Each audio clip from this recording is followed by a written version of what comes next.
Olá, muito bom dia a você conectado conosco aqui pelo Notícias Agrícolas, no ar o nosso tradicional boletim de mercado do boi gordo. Semana começando, já estamos aí encarando a segunda quinzena do mês de setembro. Geralmente a gente tem nessa segunda quinzena de cada mês aí uma diminuição no consumo interno, mas o que a gente tem visto até agora é um movimento bastante interessante de evolução de preços, inclusive do boi casado e obviamente a gente precisa entender o que vem pela frente, quais são as expectativas, não só em relação à demanda, mas como também como deve se comportar a oferta de animais. Quem traz mais detalhes para a gente é o meu amigo Iberville Neto, lá da HN Agro, está aqui Iberville com a gente. Seja bem-vindo, meu caro. Obrigado por nos ajudar a entender um pouquinho mais da dinâmica de precificação aí da arroba, que teve essa primeira quinzena interessante, com alta até interessante nos preços, mas que foi acompanhada aí pela alta no mercado interno, principalmente do boi casado, e também pela boa venda no mercado internacional, né, Iberville? Essas condições devem permanecer agora para o segundo semestre. O que, que a gente pode esperar em termos de comportamento de preços e o que, que você está vendo aí em relação à precificação da arroba? Seja bem-vindo. Olá, Alexander. Olá a todos. É um prazer, Alexander. Alexander, o mercado agora, nessa segunda quinzena, ele tende a ser um pouco mais lento do ponto de vista de escoamento no mercado doméstico, como você bem ponderou, mas na nossa visão, isso não, com o que a gente tem hoje de outras variáveis, isso não vai ser suficiente para tirar a firmeza do mercado. A gente está de olho nessa chegada de volume de gado confinado, né, que deve aumentar um pouquinho em outubro, e eu digo um pouquinho porque quando a gente pega a projeção do IMEA de distribuição dessa oferta, setembro já é visto como um volume muito próximo do de outubro, então teoricamente vai aumentar um pouco, mas a gente já está falando de uma oferta atual semelhante à que vai ser observada em outubro, segundo a projeção do IMEA. Talvez isso seja reajustado um pouquinho para cima, porque o mercado futuro deu uma melhorada nos últimos meses, né? Então, mais recentemente, a gente nem se fala, mas nos últimos meses ele teve alguns pontos, alguns momentos ali mais atrativos. E do ponto de vista de exportações, a gente está entrando naquele período de melhor escoamento pensando em China, né? Então, a China compra nessa reta final do ano para que essa carne seja internalizada e seja distribuída no Ano Novo Chinês, que é o período de melhor consumo deles. E aí, quando a gente fala de China, a gente tem sempre a ponderação. A China já pagou mais, isso é fato. China não está pagando aqueles preços exuberantes que pagou em 2022, mas China continua sendo o maior cliente. Perdeu participação porque outros compradores aumentaram as compras, então uma puxada maior de volume da China tende a ser benéfica, tende a ter seu impacto no mercado, ainda que com preços um pouco mais modestos do que em outras ocasiões. Como é que foi a evolução do preço do boi gordo ao longo desse mês de setembro, Iberville?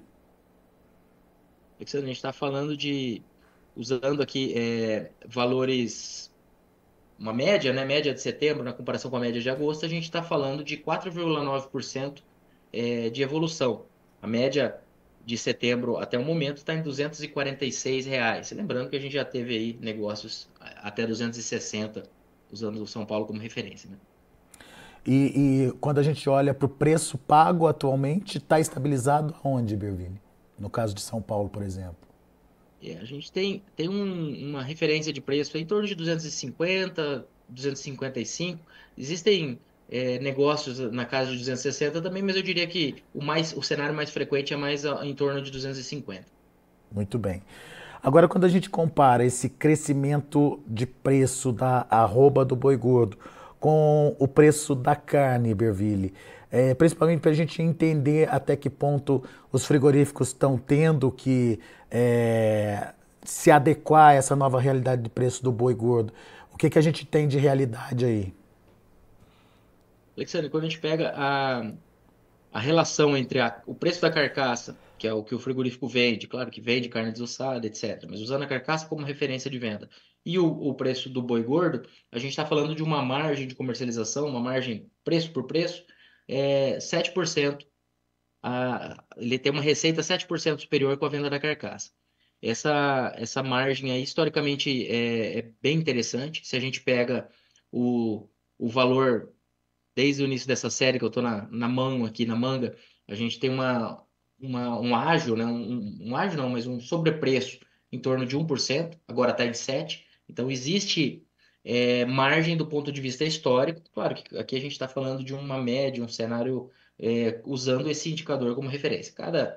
Cada indústria tem seus nuances aí, suas nuances, mas o cenário geral ele está positivo do ponto de vista de margem, apesar da valorização do mercado do boi gordo. Essa situação, Iberville, ela vale também para as exportações? As exportações também, Alexandre, elas seguem com uma margem acima das médias históricas. Então, usando o valor de agosto como referência aqui agora, a gente faz uma relação aqui, preço de médio da carne bovina exportada versus arroba. Para que serve isso, né? O frigorífico está exportando carne, tonelada, usa como referência tonelada exportada, versus a matéria-prima que ele compra, que é arroba. Obviamente, o mix de venda de cada indústria vai gerar suas variações individuais, né? Mas quando a gente fala dessa média, desse indicador, a gente está falando de 104,8 arrobas compradas com preço de uma tonelada exportada em agosto.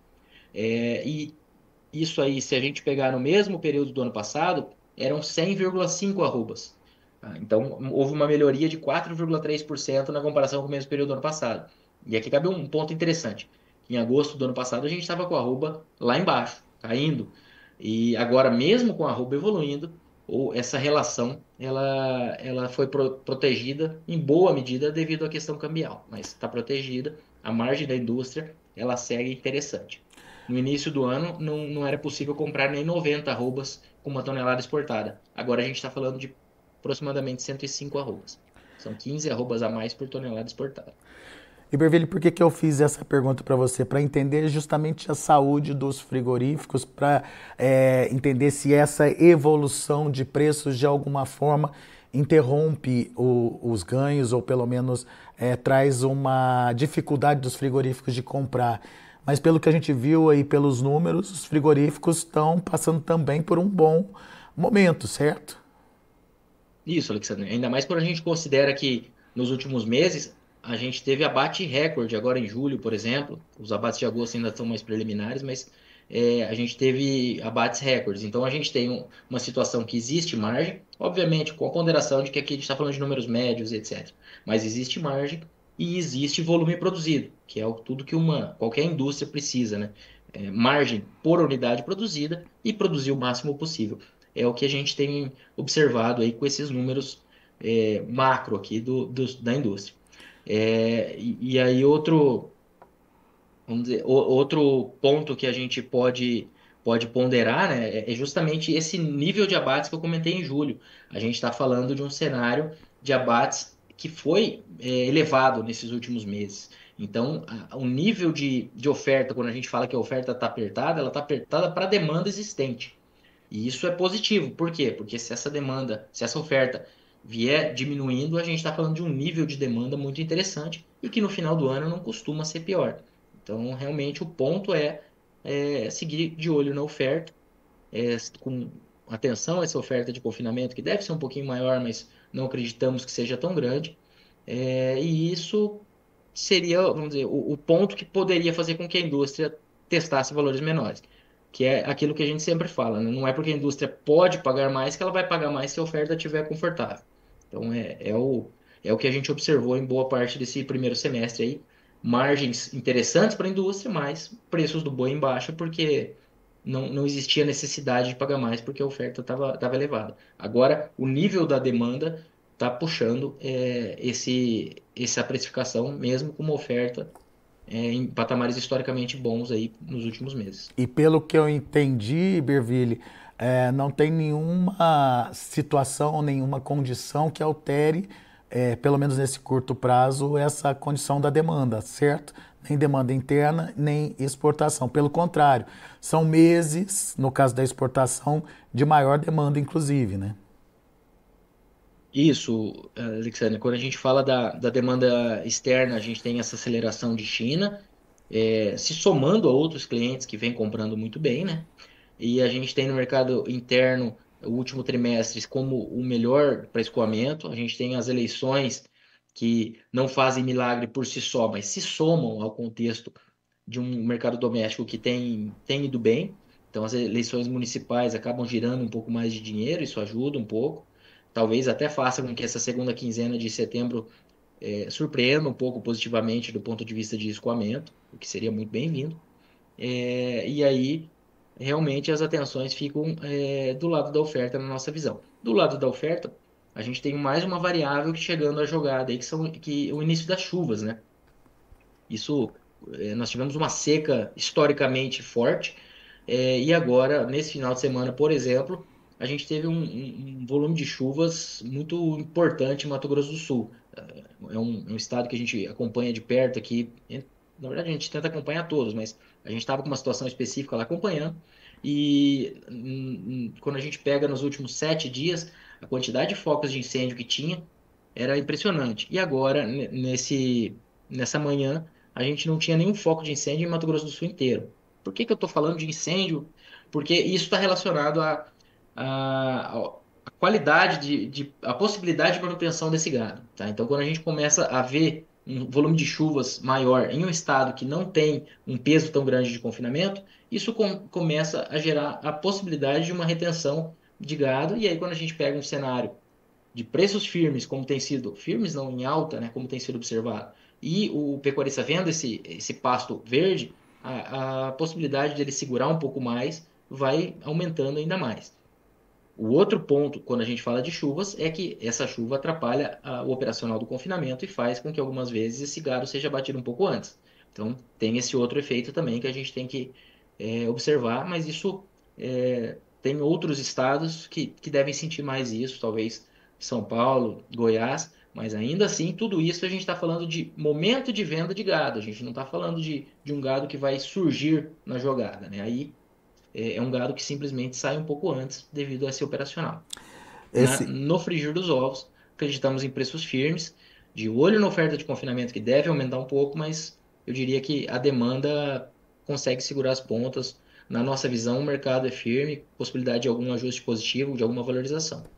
Tá? e a gente está vendo, né, Iberville, um mercado futuro também indicando esse mesmo caminho.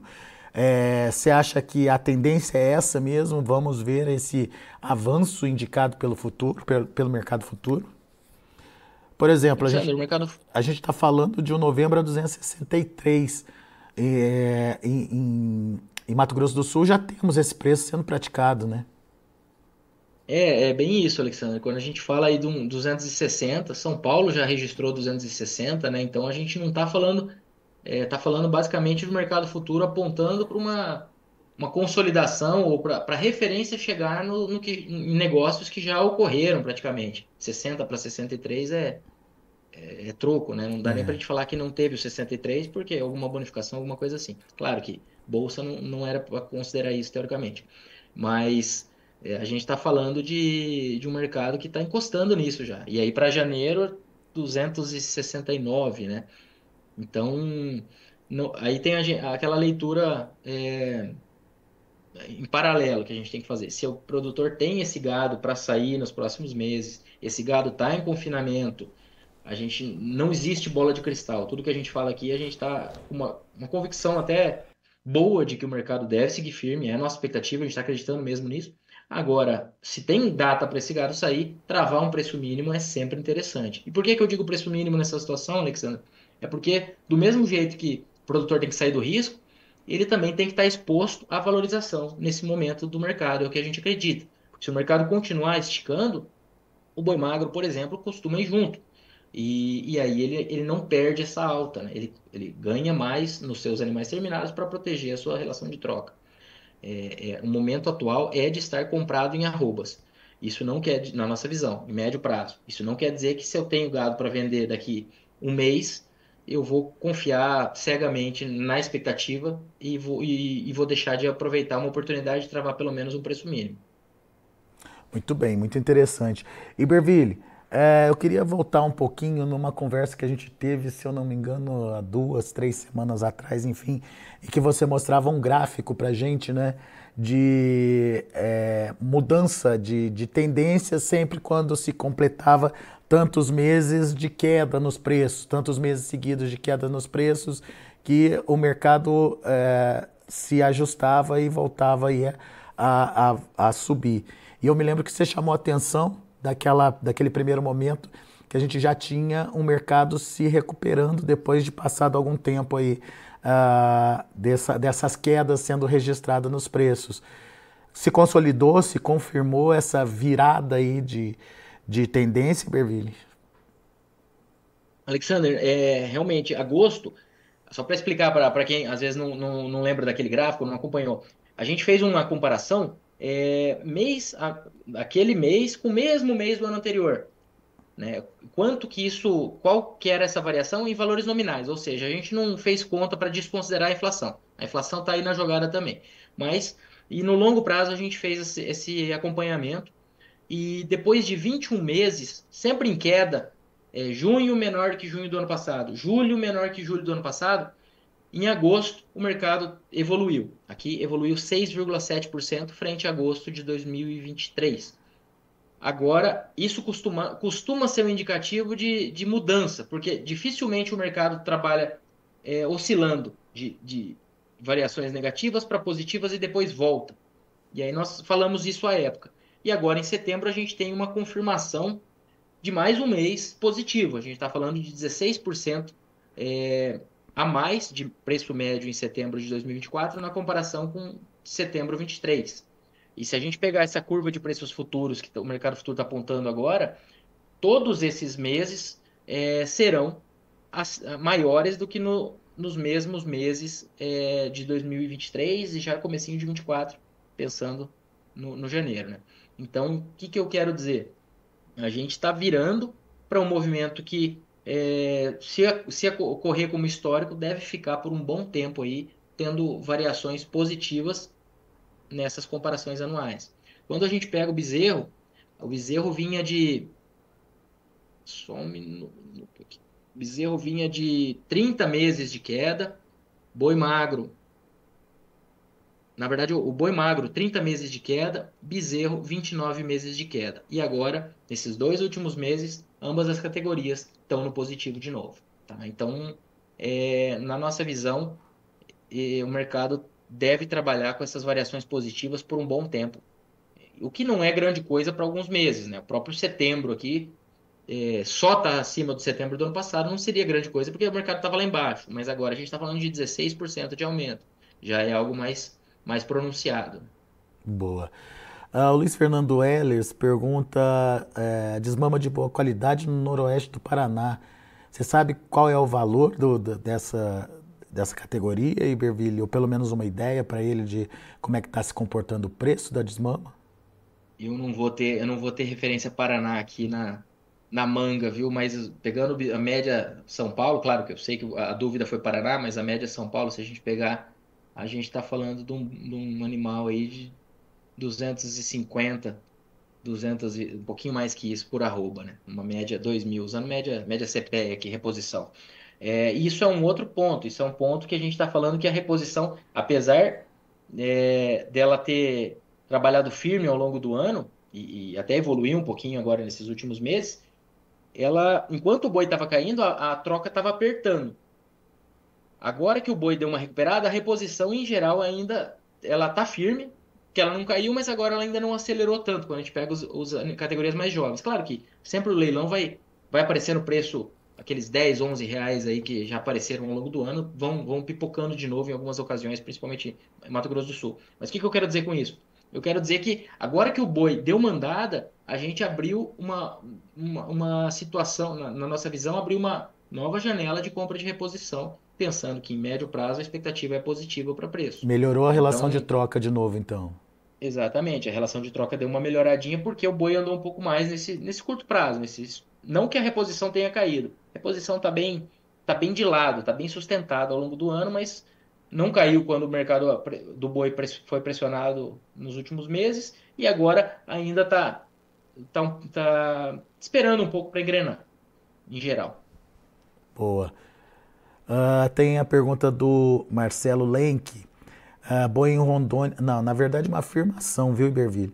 Boi em Rondônia com escala muito curta e frigoríficos desesperados.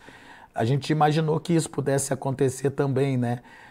Rondônia, o Acre, enfim, o Pará, eles tinham ali um excesso de animais que precisava ser enxugada aquela oferta, né? Aparentemente começou esse enxugamento, Iberville. E isso, Alexandre, a gente tem nesses estados mais periféricos, é claro que entre aspas, frente ao Brasil Central, frente ao maior centro consumidor que é São Paulo, esses estados eles costumam ter um peso maior de oferta de fêmeas, porque tem mais ciclo completo, mais cria. Então, nas fases do ciclo de enxugamento da oferta de fêmeas, que ainda estamos tateando ela aí, mas nesses momentos costuma o diferencial dar uma aproximada. Como esse diferencial vinha muito alongado nessas regiões, parece que ele está dando uma certa ajustada. E aí a gente tem um outro fator que isso não foi percebido ao longo dos últimos anos, porque o mercado estava em baixa, estava muito pressionado pela oferta de categorias jovens, pela oferta de fêmeas, mas diversas habilitações em Rondônia, por exemplo, ocorreram nesse último ano, em 2023, se não estou fazendo confusão aqui. Então, habilitações pensando em China. Isso não pegou aqueles picos de preço que China pagava, mas ajuda a escoar um bom volume de carne. Quando o frigorífico vai escolher de onde ele vai mandar, ele tem uma relação de troca com a tonelada exportada muito melhor em regiões onde o preço do boi está mais barato e muitas vezes ocorre essa opção por despachar carne de lá. Inclusive, o peso de Rondônia no mercado, na exportação brasileira, aumentou nesse último ano. Hein?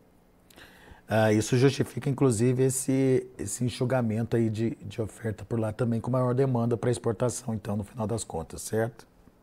É mais um fator. Então, uma ajudinha da demanda para exportação e uma oferta que está começando a dar uma acalmada do ponto de vista de fêmeas. Boa. Marcelo Rocha participando aqui com a gente também. Obrigado, Marcelo, pela audiência de sempre. Marcelo está sempre aqui com a gente. Muito obrigado aí por estar sempre participando. E claro, fica o convite para você que está nos acompanhando pelo YouTube. Não se esqueça de fazer a sua inscrição no canal, deixar seu like e acionar o sininho para você ser avisado sempre que a gente estiver com os nossos convidados aqui ao vivo nos nossos boletins. Meu caro Iberville, mais uma vez, muito obrigado pela disponibilidade de estar aqui, explicando um pouquinho do mercado, contando um pouquinho aí do que você está vendo em relação ao mercado, não só do boi. Por exemplo, o José Ricardo está dizendo que aqui em São Paulo o bezerro de ponta sumiu dos leilões. Está todo mundo esperando preço. Será que agora engrena também? A bezerrada agora engrena também nessa virada de ciclo, Iberville? A tendência é até que o bezerro vá antes, né? É que agora a gente está numa situação de pouca capacidade de suporte, está todo mundo meio esperando aí no mercado de reposição, o período de desmama ficou para trás, então realmente agora não é um período de maior movimentação, tanto por questão de demanda, como por questão de oferta mesmo, a oferta de desmama ficou para trás. Mas a tendência é que nessa próxima a hora que a chuva realmente for aumentando a capacidade de suporte, a demanda aumente. O ritmo de negócio acaba não aumentando na mesma magnitude, porque a desmama ocorre mais no começo do ano, mas a nossa expectativa é essa. E a nossa expectativa é de relação de troca mais justa nos próximos anos, devido à fase do ciclo pecuário. Então, na nossa visão, pensando em janela de relação de troca, mesmo que a relação não esteja historicamente das melhores, porque é uma característica do início da fase de alta, mas ela deve piorar um pouco nos próximos anos, na nossa visão. Boa. Ainda é interessante de colocar a roupa para dentro na fazenda, na nossa visão. Muito bem. Pessoal, obrigado mais uma vez pela participação. Meu amigo Iberville, obrigado mais uma vez por nos ajudar a entender o mercado. Volte sempre, Iberville. Obrigado, Alexander. É um prazer. Contem com a gente. E obrigado pela participação do pessoal. Um abraço. Valeu, abraço. Tá aí Iberville Neto, HN Agri, aqui com a gente, trazendo as informações do mercado do boi gordo. Só em setembro o boi gordo subiu aí algo em torno de 5% em termos de precificação. No atacado, o boi teve uma alta ainda maior, 7%, quase 7% de alta do boi casado, o que mostra que temos sim um aumento acontecendo aí no mercado do boi, mas a demanda segue firme. Demanda de exportação também lá tem os seus efeitos positivos nessa relação e, segundo o Iberville Neto, os frigoríficos, né, de maneira geral, seguem aí com margem e volume de gado bastante positivos nesse momento. Deixa eu passar rapidamente os preços lá na B3 Mercado Futuro. Setembro, 255,30 com alta de 0,2%. Outubro, 259,30 com queda de 0,27%. E o novembro, 263,15 com uma ligeira alta de 0,06%. Indicador CPE fechou a última sexta-feira a R$ 254,00 com uma alta de 1,05%. São os números de fechamento do mercado. A gente vai ficando por aqui. Agradeço a sua atenção, a sua audiência. Notícias agrícolas e informação agro relevante e conectada.